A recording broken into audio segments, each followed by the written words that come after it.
వందనాలు. పరిశుద్ధ గ్రంథం నుండి ఒక వాక్యాన్ని చదువుకుందాం. యోహాను సువార్త 3వ అధ్యాయము 1వ వచనం ఒక మాటను మనం చదువుకుందాం. ఈరోజు రక్షణ గురించి మనం చెప్పుకుందాం. యోహాను సువార్త 3వ అధ్యాయం 1-2 వచనం చదువుకుందాం. తత్వగా చదవండి. యూదుల అధికారి అయిన నికోదేము పరిచయుడు ఒకడు ఉండెను. అతడు రాత్రి యందు ఆయన వద్దకు వచ్చి, బోధకుడా, నీవు దేవుని యొద్ద నుండి వచ్చిన బోధకుడవని మేము ఎరుగుదము. దేవుడు అతనికి తోడై ఉంటేనే కాని నీవు చేయుచున్న సూచక క్రియలను ఎవడనూ చేయలేదని ఆయనతో చెప్పెను.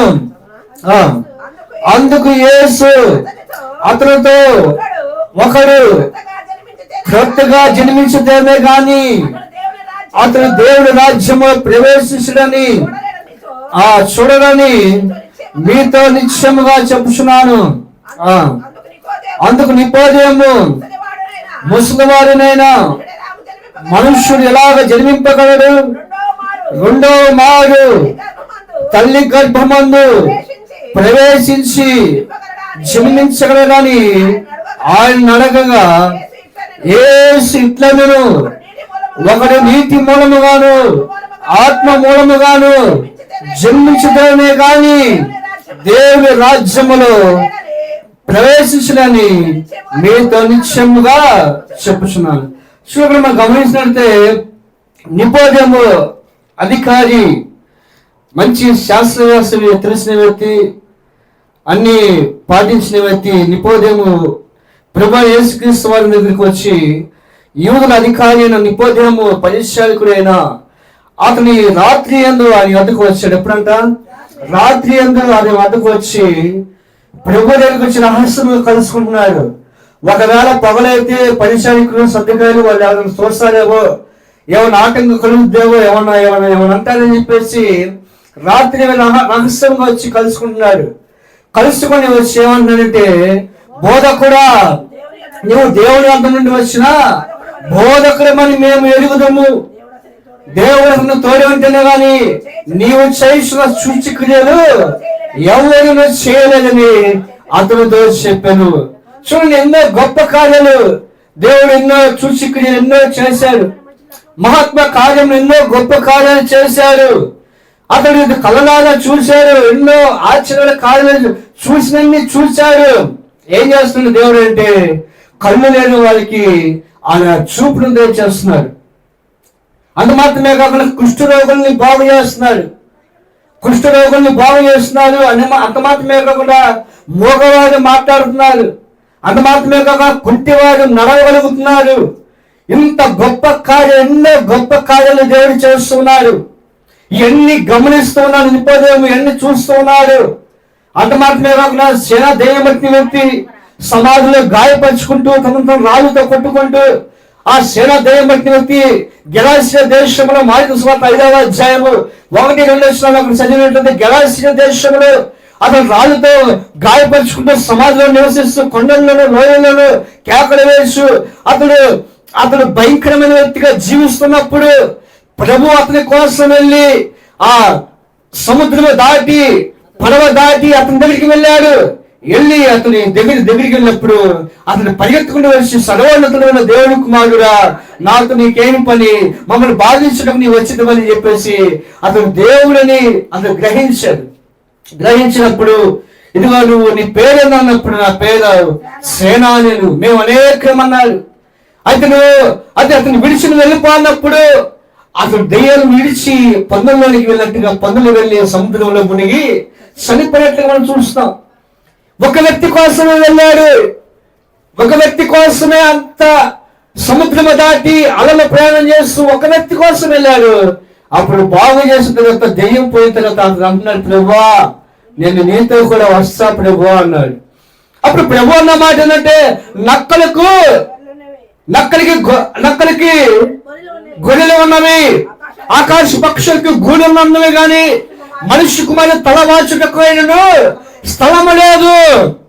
నువ్వు వెళ్ళి ఇక్కడ సాక్ష్యాన్ని మనం జీవించమని చెప్పేసి అతను పంపేసినప్పుడు అతడు కొన్ని వేల మందిని రక్షించినట్టు మనం చూస్తున్నాం. అంటే ఎంత గొప్ప కార్యాలు దేవుడు చేశారు. ఇంత గొప్ప కార్యాలు చేస్తున్నా, ఇంత గొప్ప ఆశ్చర్య కార్యాలు చేస్తున్నా నిపదము చూస్తున్నాడు. చూస్తున్నప్పుడు అప్పుడు అడిగారు, ప్రభువా ఇంత చూసి క్రియలు చేస్తున్నాం, దేవునికి తోడే ఉంటేనే కానీ ఇంత గొప్ప కార్యం ఎవరు చేయలేడు ప్రభు అని చెప్పేసి ప్రభుని పొగుడుతూ ఉన్నప్పుడు ప్రభు ఒక చక్కటి మాట అన్నాడు. ఆ పొగట్లు పడిపోలేదు కానీ దేవుడు ఏమన్నాడంటే 5వ వచనం ఇప్పుడు చదవండి. అక్కడ చక్కటి మాట అన్నాడు. 3వ అధ్యాయం 5వ వచనం ఏమన్నాడంటే గొప్ప మాట అన్నాడు. ఏమన్నాడు? యేసు ఇట్లనేను చూడండి, ఒకడు నీటి మూలముగాను ఒకడు ఆత్మ మూలముగాను జన్మిస్తేనే గాని దేవుని రాజ్యములో ప్రవేశించలేదని నీతో నిశ్చయముగా చెబుతున్నాను. అంటే మనం ఏం చేయాలంటే నీటి మూలముగా మనం ఏం చేయాలి? బాప్తిసం తీసుకోవాలి. నమ్మి బాప్తిసం తీసుకోవాలి. మార్కు సువార్త 16 వచ్చిన కదా, నమ్మి బాప్తిసం తీసుకున్న వాడు రక్షింపబడు, నమ్మని వారికి శిక్ష ఉండనని ఉంటది. ప్రభు చెప్పిన మాట, స్వయంగా ప్రభు రాయించిన మాట. అంటే నువ్వు నమ్మి బాప్తిసం తీసుకొని నీటి మూలంగా నమ్మి బాప్తిసం తీసుకుంటే అప్పుడు ఆత్మ మూలంగా మనం జన్మించే వారిగా ఉంటాము. శరీర క్రియలను చంపివేసుకోవాలి. ఆత్మ సంబంధమైన వారిగా మనం జీవించే వారిగా మనము ఉండాలి. అంటే కొత్తగా జన్మించడం అంటే మనం గమనించడం చూడండి. అక్కడ ఒక మాట 2వ కొరింథీయులకు రాసిన పత్రిక 5వ అధ్యాయం 17వ వచనం ఉంటుంది కదా. అక్కడ ఏముంటుందంటే ఒక మాట, కాగా ఎవడైనా క్రీస్తులో ఉన్నాడలా వారు నూతన సృష్టి, పాతవి గతించను, ఇదిగో సమస్తమును కూడా క్రొత్తవాయను. అంటే పాత జీవితము గతించిపోవాలి, పాత జీవితం రోత జీవితము గతించిపోవాలి, క్రొత్తగా పసిపిల్లలని మనం జన్మించేవాళ్ళగా ఉండాలి. ఎలీషాకి వచ్చి కుష్ఠరోగి వచ్చినప్పుడు ఒక రాజు వచ్చినప్పుడు ఏమంటారంటే, నువ్వు వెళ్ళి యోర్దాను నదిలో 7 మార్లు మునుగుము, అప్పుడు నువ్వు బాగుపడతావు అంటే ఏమంటాడు? నువ్వు వెళ్ళి 7 మార్లు యోర్దాను నదిలో మునుగుమంటాడు. నేను రాజు వచ్చాను, గొప్పవాడిని వచ్చాను, వచ్చి కనీసం బయటకు వచ్చి నా మీద చేయబెట్టి ప్రార్థన చేస్తాడు, ఇదిగో రాజుగా పోగొడతాడని నేను అనుకుంటే కనీసం బయటకు కూడా రాకుండా నువ్వు వెళ్ళి యోర్దాను నదిలో మునగమని చెప్పి అంటున్నాడని చెప్పేసి అతను కోపపడి గర్వించి అతను అక్కడి నుంచి వెళ్ళిపోతాడు. వెళ్ళిపోయినప్పుడు వెళ్ళాలనుకున్నప్పుడు అతడు ఏం చేస్తాడంటే ఆ పనివాడు చెప్పాడు, అయ్యా ఏమన్నాడు, నువ్వు ఇంతగా బాధపడుతున్నావు, కుష్ఠరోగంతో బాధపడుతున్నావు కదా. అతడు ఏం చెప్పాడు? యోర్దాను 7 మార్లు మునగమని చెప్పాడు. ఆ పని చేస్తాము ఈ యొక్క వ్యాధి ఉండి స్వస్థ పొందుకుంటామని చెప్పేసి ఆ పనివాడు చెప్పినప్పుడు వెంటనే అప్పుడు మళ్ళీ తిరిగి వచ్చి 7 మార్లు మునిగినప్పుడు పసిపిల్లడు దేహం అనే అతడు మారిపోయాడు. దేవుని స్తోత్రం, హల్లెలూయా. అంటే చూడండి, మనం ఎలా మారిపోవాలి?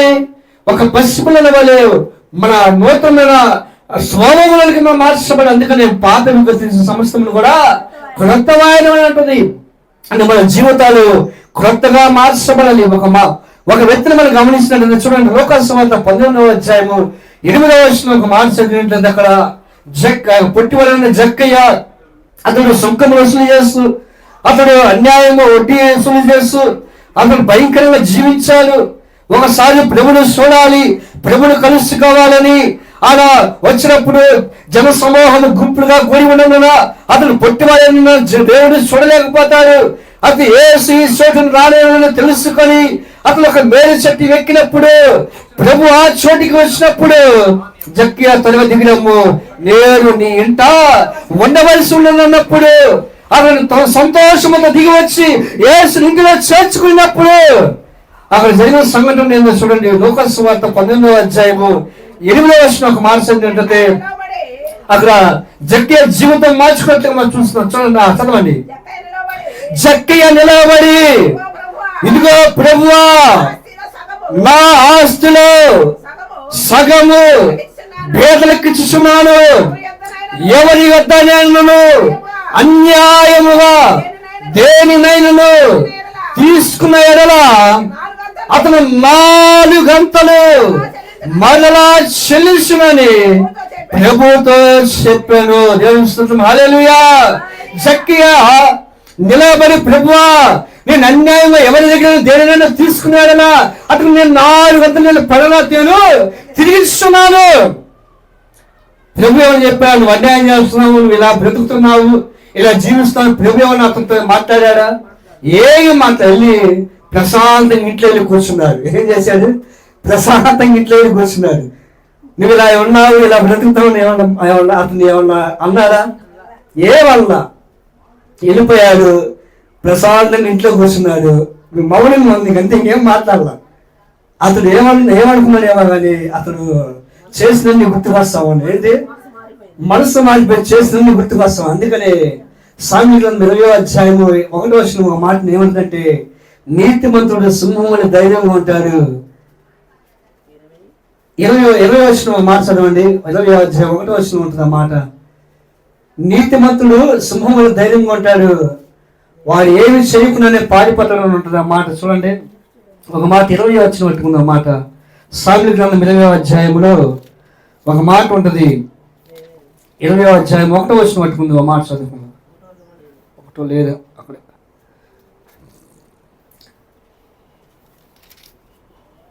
అసలు మొత్తానికి ఎక్కడో కానీ ఒక మాట ఉంటుంది. ఏముంటుందంటే, నీతిమంతుడు సింహం వలె ధైర్యంగా ఉంటాడు. ఇదిగో వాడు అనేక పనులు చేసినప్పుడు ఏమి తలవ దుష్టుడు. 20వ అధ్యాయము 28 28వ వచనం. 28వ అధ్యాయం 1వ వచనమా? చదవా. ఎవరు తరమకుండానే దుష్టుడు పారిపోవును, నీతిమంతులు సింహం వలె ధైర్యముగా ఉండును. దేవునికి స్తోత్రం, హల్లెలూయా. ఏంటంట? ఎవరు తరమకుండానే దుష్టుడు పారిపోతాడు. అంటే ప్రభువే నువ్వు ఇలా చేస్తావు, ఇలా అక్రమంగా ఉన్నావు, ఇలా బ్రతుకుతున్నావు, నీ జీవితం అని అతని పైన అతను ఏమి చేయలేదు. కానీ ప్రశాంతంగా కూర్చున్నప్పుడు అతను చేసినన్ని గుర్తుకొస్తున్నప్పుడు అప్పుడు అతను నేను చేసిన అన్యాయం కదా, నేను చేసిన అక్రమం అని చెప్పేసి తను గ్రహించుకుని మనస్సు మారి, ప్రభా నేను ఆశలో సంగబాను నేను వెల్లడించిన అన్యాయం ఎవరైనా తీసుకున్నారు కదా, నా రోజుల్లో తిరిగిచ్చేస్తున్నా అని చెప్పేసి అన్నప్పుడు ప్రభు అప్పుడు అన్న మాట అంటే 9వ వచనం అంటాడు, అందుకు యేసు ఇతను కూడా అబ్రహాము కుమారుడే, ఎందుకనగా నేడు నీ ఇంటికి రక్షణ వచ్చి ఉన్నది. 10వ వచనం ఉంటుంది, నశించిన దాన్ని వెనక్కి రక్షించడం కోసమే మనిషి కుమారు ఈ లోకమునికి వచ్చి ఉన్నారు. ఎప్పుడైతే ఒప్పుకున్నాడో, విడిచిపెట్టాడు ఆ ప్రేవాడంటే ఇతను కూడా అబ్రహాము కుమారుడుగా మార్చబడ్డాడు, మనసు మార్చుకున్నాడు, నూతనముగా జన్మించాడు. అందుకనే సామెతల గ్రంథం 28వ అధ్యాయము 13వ వచనం ఉంటుంది కదా, అతిక్రమంలో దాచిపెట్టేవాడు వర్ధిల్లాడు, వాటిని ఒప్పుకొని విడిచిపెట్టేవాడు కనికరము పొందుకుంటాడు. 14వ వచనం ఏమంటుందంటే, నిత్యము భయము కలిగి ప్రవర్తించేవాడు ధన్యుడు, ఇదిగో హృదయములు కఠినపరుచుకునేవాడు వారి కీడులో పడతాడు. హృదయాన్ని కఠినపరుచుకునేవాడు కీడులో పడతాడు, వాడు నష్టపోతాడు, వాడు ఇంకను దిగజారిపోతాడు.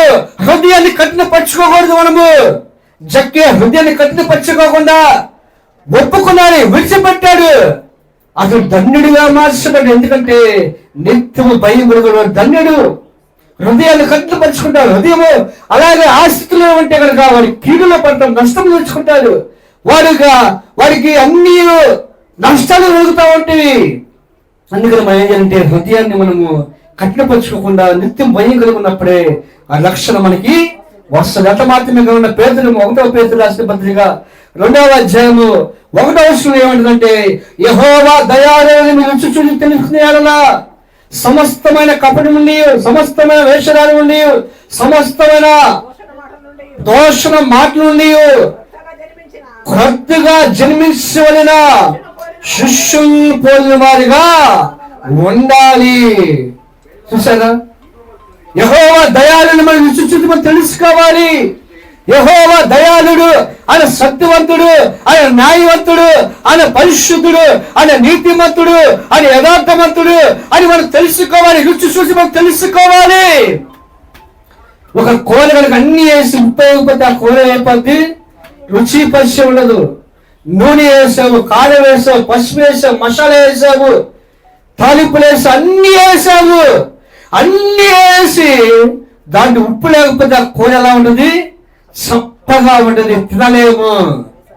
అంటే ఎలాగ మన ఎలా కూర రుచి తెలియాలంటే ఏం చేయాలంటే మనము ఉప్పు వేయాలి. అన్ని వేసి చూడు, నన్ను వేసి చూడ అంటుంది. ఏంటంటే అన్ని వేసి చూడు, నన్ను వేసి కూడా నువ్వు ఒకసారి చూడాలి. అంటే ఉప్పు లేకపోతే ఆ కూర రుచి లేదు, పాడైపోద్ది. అందుకనే యెహోవా దయాళుడు మనం రుచి చూసి తెలుసుకోవాలి. ఆయన ఎలాంటి వాడు, అసలు ఎలాంటి పరిశుద్ధుడు, ఎలాంటి వాడు మన కోసం అసలు ఏం చేశారని చెప్పేసి మనం రుచి చూసి తెలుసుకున్నప్పుడే అప్పుడు ఏమంటున్నా మాట చదవండి. సమస్తమైన కపటం ఏంటంట? ఆ దుష్టత్వమును, సమస్త కపటమును, వేషధారణను, ఏంటంట? అసూయను. ఒకరి మీద అసూయ పడకుండా వాడు ఎదుగుతున్నాడే, వాడు బాగుపడతాని చెప్పేసి చాలా మంది అసూయ పడతా ఉంటాడు. సమస్తమైన దూషణ మాటలు మాని క్రొత్తగా జన్మించిన శిష్యులు పోలిన వారికి మనము ఉండాలి. శిష్యులు పోలిన వారికి మనం క్రొత్తగా జన్మించి శిష్యులు పోలిన వారికి మనం ఉండాలి, క్రొత్తగా జన్మించాలి. అప్పుడు ఆ కొత్తగా జన్మినప్పుడు ఏమవుతుంటే అన్ని మనము మానుకోవాలి, అన్ని మనము విడిచిపెట్టాలి. అంత మాత్రమే మనం గమనించినట్లయితే 1వ యోహాను రాసిన పత్రిక 1వ అధ్యాయము 9వ వచనం ఏమిటంటే, ఇదిగో మన పాపములను ఒప్పుకునేలా ఆయన నమ్మదగిన వాడు, నీతిమంతుడు కనుక ఆయన మన పాపములను క్షమించి సమస్త దుర్నీతి నుండి మనల్ని పవిత్రులుగా చేయును. మన పాపములను ఒప్పుకోవాలి, విడిచిపెట్టాలి. విడిచిపెట్టినప్పుడే సమస్తమైన కపటం నుండి ఆయన పాపమును క్షమించేవారు ఉంటాడు. మనం ఏం చేయాలి? ఒప్పుకొని మనం విడిచిపెట్టే పాపం క్షమించేవారు ఉంటాం. అంత మాత్రమే కాకుండా కీర్తన 14వ కీర్తన 1వ వచనం ఏంటంటే, దేవుడి లేని బుద్ధిహీనులు తమ హృదయములు అనుకుంటారు, వారు చెడిపోయిన వారు, అసహ్యహార్యాలు చేయవారు. ఇదిగో వివేకం కలిగి దేవుడు వెతకవాలి, కలలేమని ఆకాశం నుండి దేవుడు నదులను పరిశోధిస్తున్నాడు. ఏంటంట? దేవుడు లేని బుద్ధిహీనులు తమ హృదయం అనుకుంటారు. చాలా మంది మూర్ఖంగా మాట్లాడుతూ ఉంటారు. దేవుడు అంటే నాకు చూపించమంటారు, దేవుడు నాకు చూపించమంటారు. గాలి మనకి కనపడుతుందా? గాలి కనపట్ల. అదే గాలి మన ఊపిరి గాలి వస్తుంది, గాలి మనం చూపించలేము, దేవుడు మనం చూపించలేము. చాలా మంది మూర్ఖంగా మాట్లాడుతున్నాడు. దేవుడిని చూపించు, దేవుడు ఉన్నారని చెప్పేసి మూర్ఖంగా కఠినంగా హృదయంలో కఠినపరుచుకునే వాళ్ళు చాలా మంది ఉంటారు లోకంలో. అనేక మందికి దేవుడు లేని బుద్ధిహీనులు తమ హృదయంలో అనుకుంటారు. వాడు చెడిపోయిన వాడు, అసలు కార్యములు చేయవాడు, మేలు చేయవాడు ఒకరు లేడు. వివేకము కలిగి దేవుని వెతకవాడు, కలలేమని యెహోవా ఆకాశం నలుని పరిశీలిస్తున్నాడు. దేవుడు చూస్తున్నాడు, గమనిస్తున్నాడు. అందుకని వివేకం కలిగి మనం ప్రవర్తించేవారు ఉండాలి. వివేకం కలిగినప్పుడే మనము దేవుని మనం వెతికేవారు ఉంటాం. అంత మాత్రమే కాకుండా మనము గమనించిన అపోస్తల కార్యాలు 16వ అధ్యాయము 32-33వ వచనం కూడా మార్చబడుతుంది. అక్కడ కూడా ఒక చక్కటి మాట ఉంది. ఏమిటంటే, అక్కడ పౌలు శిలలు మధ్యరాత్రి వేళలో ప్రార్థన చేసినప్పుడు, పాటలు పాడుస్తూ గంభీరంగా ప్రార్థన చేస్తున్నప్పుడు మధ్యరాత్రి వేళలో ఆ ఖైదీలు వినిస్తున్నప్పుడు అకస్మాత్తుగా మహా భూకంపం కలిగింది. సరసర పునాదులు అదిలిని, బంధకాలన్నీ తెప్పబడినవి. అయితే ఆ జైలు అధికారి వాళ్ళు పారిపోయానుకొని, ఇదిగో అతడు ఖడ్గం తీసుకొని తనతో చంపుకోపోతాడు, నా ఉద్యోగం పోయిందని చెప్పేసి అతడు భయపడినప్పుడు, అప్పుడు పౌలును హే హాని నువ్వు చేసుకోమాక, మేము ఎక్కడికి పోలేదు, మేము అందరం ఎక్కడైనా మేము ఉన్నామని అన్నప్పుడు అతను దీపస్తంభం తెచ్చి లారీలో వచ్చినప్పుడు అందరు ఇక్కడే ఉన్నారు, ఎక్కడికి పారిపోలేదు. అప్పుడు చెబుతున్న మాట చూడండి, మాట 16వ అధ్యాయము 32వ వచనం మాట చదివితే ఒక చక్కటి మాట ఉంది. ఆ మాట చదువు. అతనికి అతని ఇంటిలో ఉన్న వారందరికీ దేవుడి వాక్యమును బోధించి రాత్రి ఆ గడియలోనే వారిని తీసుకొని వచ్చి వారి గాయములు కడిగి వెంటనే అతని ఇంటి వారును బాప్తిసం పొందిరి. దేవునికి స్తోత్రం, హల్లెలూయా. ఏం చేస్తాంట? అతని ఇంటి వారును బాప్తిసం పొందారు. ఎవరంటే జైలు అధికారి వాళ్ళ ఇంటి వారు కూడా బాప్తిసము పొందారు. వారి గాయములు కడిగారు, వాళ్ళు బాగు చేశారు. వాళ్ళ కుటుంబం అందరూ కూడా రక్షణ పొంది దేవునితో కూడా వాళ్ళు కూడా ఆనందించారు. అంత మాత్రమే కాకుండా అదే అపోస్తల కార్యాలు మనం గమనించినట్లయితే 2వ అధ్యాయం 40వ వచనం గమనించినట్లయితే అక్కడ మాట ఉంటుంది, మూర్ఖులమైన తరం నుండి మనము వేరే రక్షణ పొందడి అని ఉంటుంది ఆ మాట.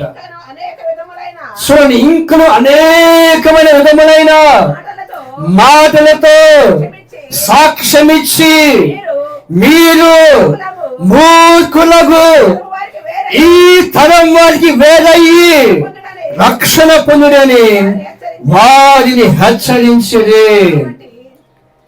చూడండి, ఏం చేయాలంట, మూర్ఖులకు ఈ తరం నుండి మనం వేరైపోవాలి, రక్షణ మనం పొందాలని వారితో చెప్పారు. ఇంకా అనేకమైన సాక్ష్యాలు ఇస్తున్నాం, దేవుడు అనేకమైన సాక్ష్యాలు ఇస్తున్నారు. వాళ్ళు బాగు చేసిన వాళ్ళు, వాళ్ళు రక్షించిన వాళ్ళు.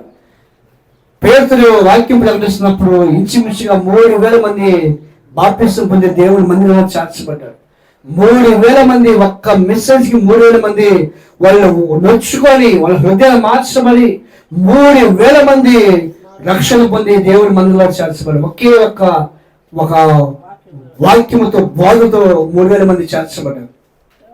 అంత మాత్రమే కాకుండా మనం గమనించినట్లయితే అదే అపోస్తలుల కార్యాలు 2వ అధ్యాయం 21వ వచనం గమనించినట్లయితే అక్కడ ప్రభువు నామమును బట్టి ప్రార్థన చేయడి, అప్పుడు నీవు రక్షణ పొందుతావు అని దేవుడే చెప్తున్నాడు.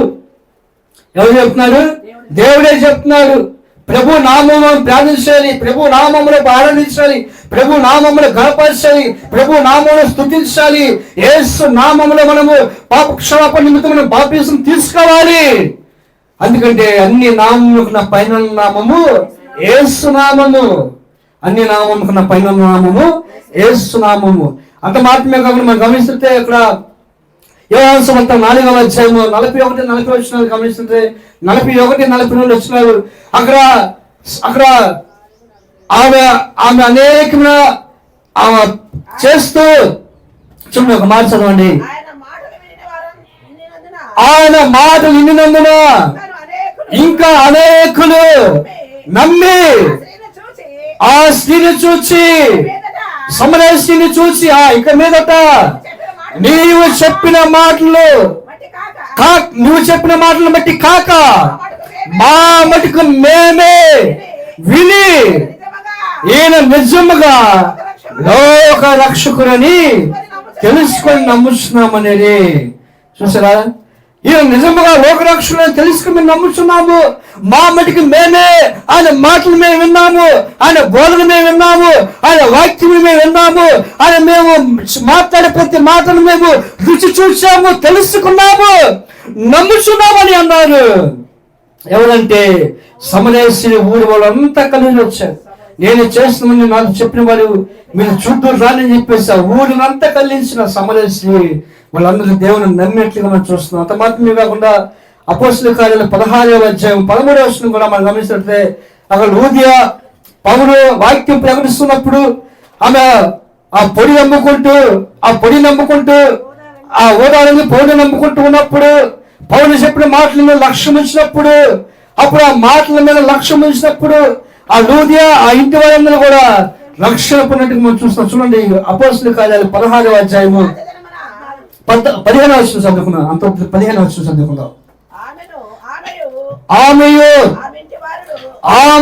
ఆ ఇంటి వారును బాప్తిసము పొందినప్పుడు ఆమె నేను ప్రభువునందు విశ్వాసం గలదాన్నై మీరు ఎంచితే మీరు నా ఇంటికి వచ్చి ఉండమని వేడుకొని బ్రతిమలాడి దేవుని స్తోత్రం. హల్లెలూయా. వారి ఇంటి వారిని కూడా రక్షణ పొందినట్టు మనం చూస్తున్నాం. అంత మాత్రమే కాకుండా మనం గమనించినట్లయితే అదే అపోస్తలుల కార్యాలు 8వ అధ్యాయము అపోస్తలుల కార్యాలు 26వ వచనం కూడా ఒక మాట చదివినట్టు అక్కడ కూడా చక్కటి మాట, ఆ మాట కూడా చదువుకుందాం. అపోస్తలుల కార్యాలు 8వ అధ్యాయము 26వ వచనం చదువుకుందాం. ప్రభు దూత నీవు లేచి లక్షణముగా వెళ్ళి యెరూషలేము నుండి అరణ్యమునకు కలుసుకోమని అతడు లేచి వెళ్ళను.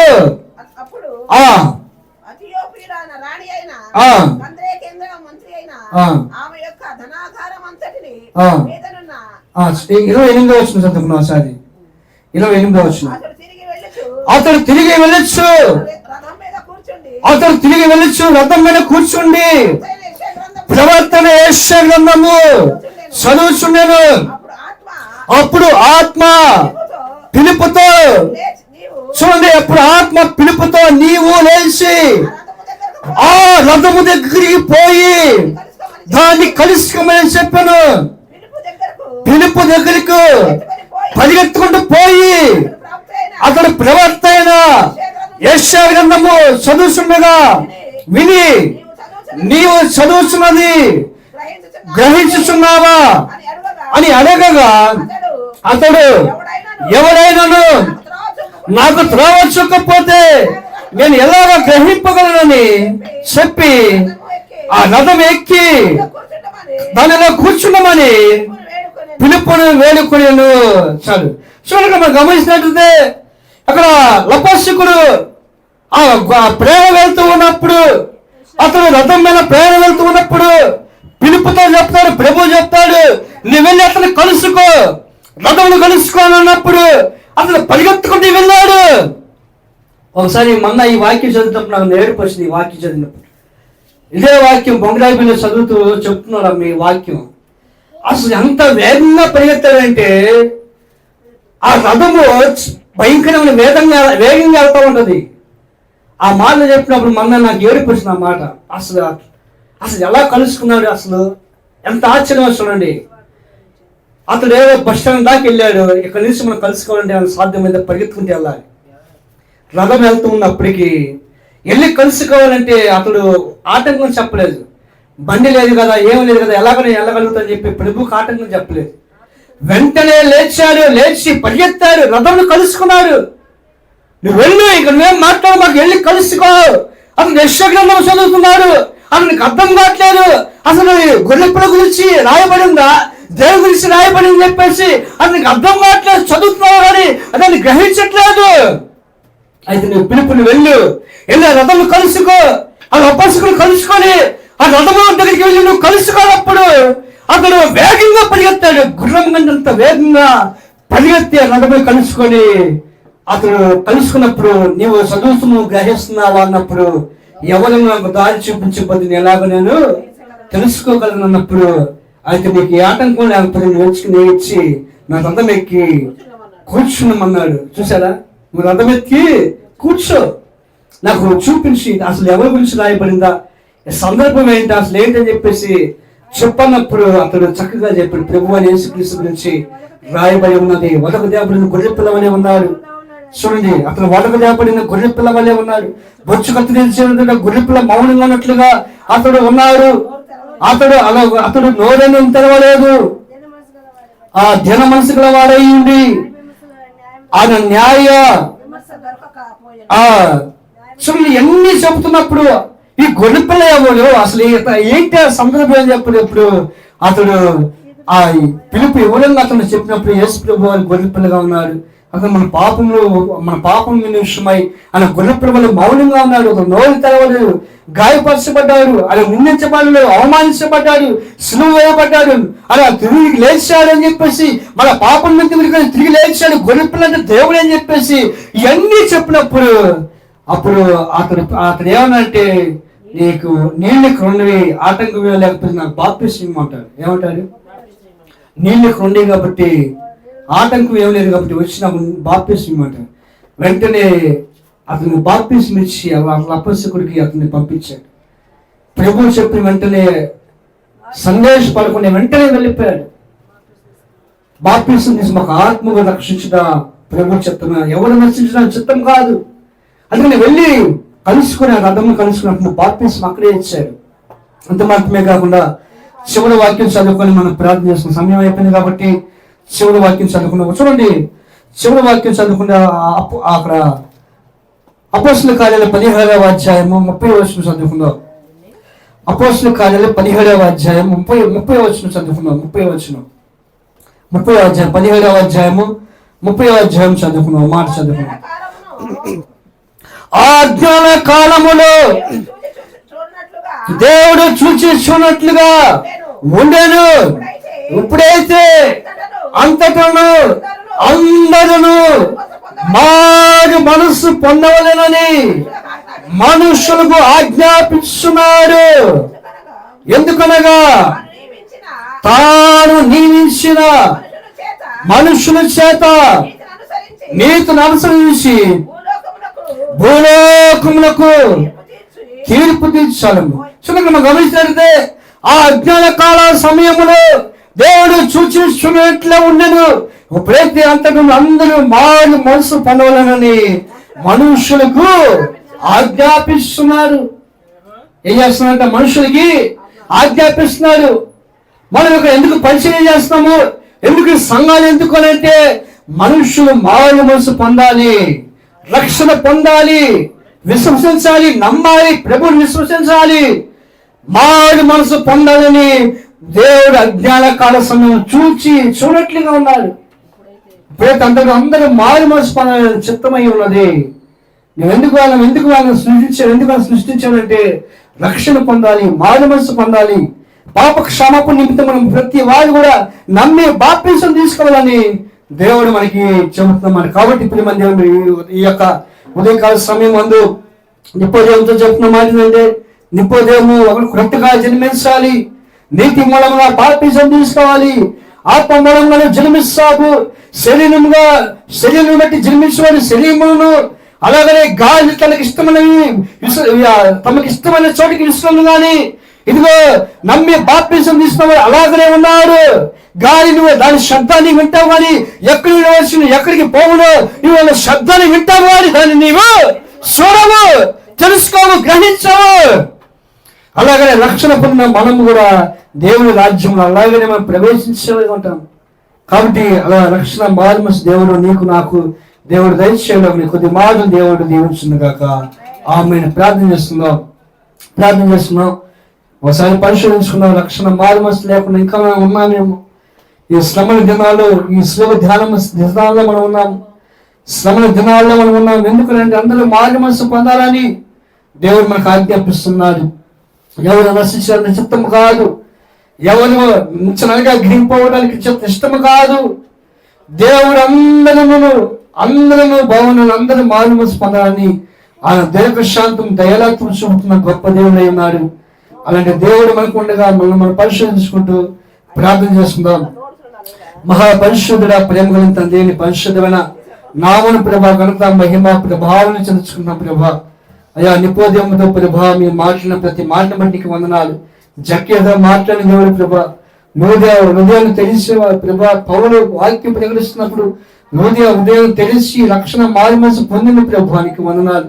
అయ్యా జైలు అధికారి రక్షణ మారుమనసు పొందారు ప్రభానికి వందనాలు. అయా ప్రభా నిపోదం ప్రభా, అయా ప్రభా నిపోదం కూడా రక్షణ మారుమనసు పొందారు ప్రభా. పిలుపు ప్రభా లపసుకు బాప్తిసం ఇచ్చారు ప్రభా. నీలో ఉన్న ఏదైనా ఆటంకం ఉందా, ఇది రక్షణ పొందాలని నువ్వు అనుకుంటున్నాను, దేవుని సొత్తుగా మార్చబడాలని అనుకుంటున్నాను. నీకు ఏదైనా ఆటంకం ఏమైనా ఉంటే నీళ్ళెక్కడ బాప్తిసం ఇవ్వమని రథము దిగి బాప్తిసం అక్కడ పిలుపు లపసుకుడికి బాప్తిసం ఇచ్చడం మనం చూస్తున్నాం. ఎంతకాలం లక్షణాలు లేకుండా మనం జీవిస్తాం. ఎంత గొప్ప లక్ష్యం మనం నిర్లక్ష్యం చేస్తే కదా ఎలాగో తప్పించుకున్నామని ఏప్రిల్కి రాసిన పత్రిక 3వ అధ్యాయం 2వ వచనం ఉంటుంది. ఎంత గొప్ప రక్షణ మనం నిర్లక్ష్యం మనం చేయకూడదు. ప్రభావానికి ఎంతమంది వాక్యం విన్న హృదయాలను నీరు కట్టి మేము ఫలపరిచి చేయమని యేసు క్రీస్తు నామములో అడుగుచున్నాము తండ్రి. ఆమేన్.